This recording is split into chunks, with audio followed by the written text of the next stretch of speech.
to control your mind. But before that, you might be wondering why you need to control your mind. Let's check.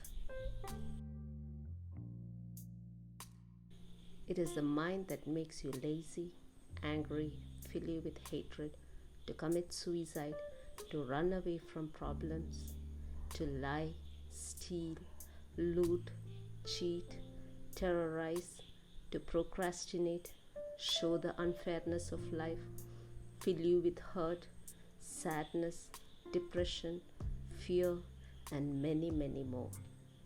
Even a 1,000-page book will not be sufficient to list all the bad things your mind can create for you. Now you know the importance of controlling the mind. The answer to how to control your mind is you can't control your mind. Can we remove the mind completely?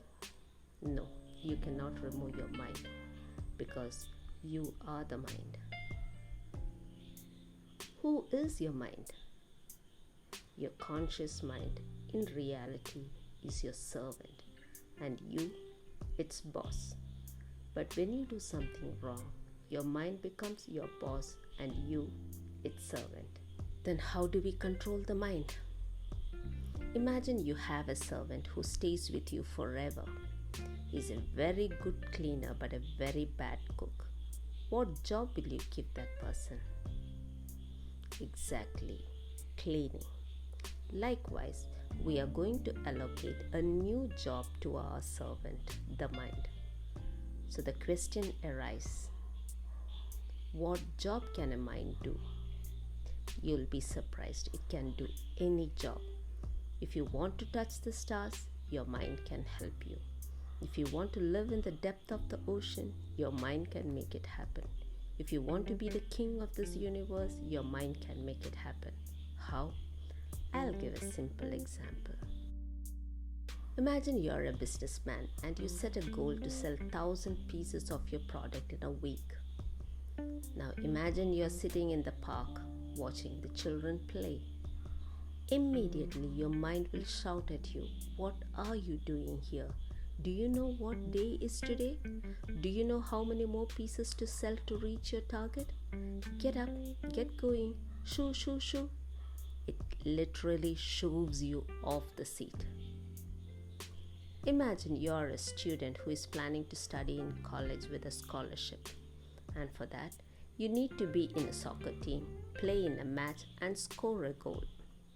But the worst part, you have never kicked a ball in your life. As a normal person, it's impossible. But give this task to your mind and he will get you the scholarship. How? Write your goal in big letters wherever you can see, like on the mirror in your bathroom, the wall you see when you first open and close your eyes in the morning and at night, in front of your study table or work table. Automatically, this information gets imprinted in your mind and your goal becomes the mind's goal. It makes sure to remind you about your goal.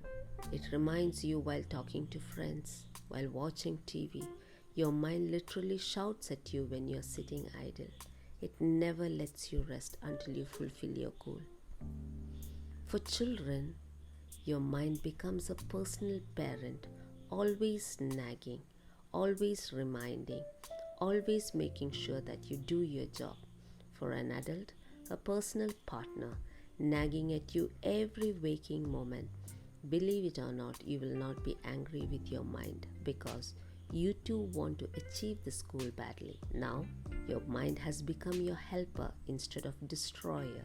Please note, make sure you decide on the next goal immediately after fulfilling each goal, or else your mind will take the destroyer mode and ruin your life within no time. But first you should know, why do you have good and bad situations in life? Let me tell you a personal story. I'm a very lazy person. If I let myself be, I'll be reading novels or watch movies the whole day without any qualms. That is a bad habit, which I am aware. Imagine I need some grocery and I'm lazy to go and buy. So I ask a friend, can you help me? He answers, "Sorry, I'm busy." Actually, he's lazy. My feeling for him will be anger and hatred. But in truth, I created this situation. This is how I should get the reply. This type of life I'll be receiving because the world I'll live, feel, hear, and get is the mirror image of me. What do you mean, mirror image? Imagine you have a big mole on your nose, and when you look in the mirror, you see the exact face and nothing different. Likewise, in life, if you're an angry person, then all the people and circumstance around you will be angry. If you're a very kind person, all the people will be very kind to you. If you're a giving person, then all the people and situation will be giving you something or the other. This I came to know very early in life, so I decided to change my life. I do my work on time, I do my chores on time. If someone asks help, I try to always say yes and fulfill it immediately. So now, if I ask someone to help me, they do it immediately. And my laziness, it's still there in me. So I give myself the luxury to be lazy when I have nothing to do for myself or others. See, isn't this world a better place to live? Now you know why you have all the bad and good happening to you. Don't blame anyone. Family, friends, parents, teachers, partners, neighbors, or the circumstance. The only person who is responsible for this life and the situation in it is you. Okay, now you might be wondering, how can the world become your mirror image? Well, that's a topic for another day. Until then, see you. Bye.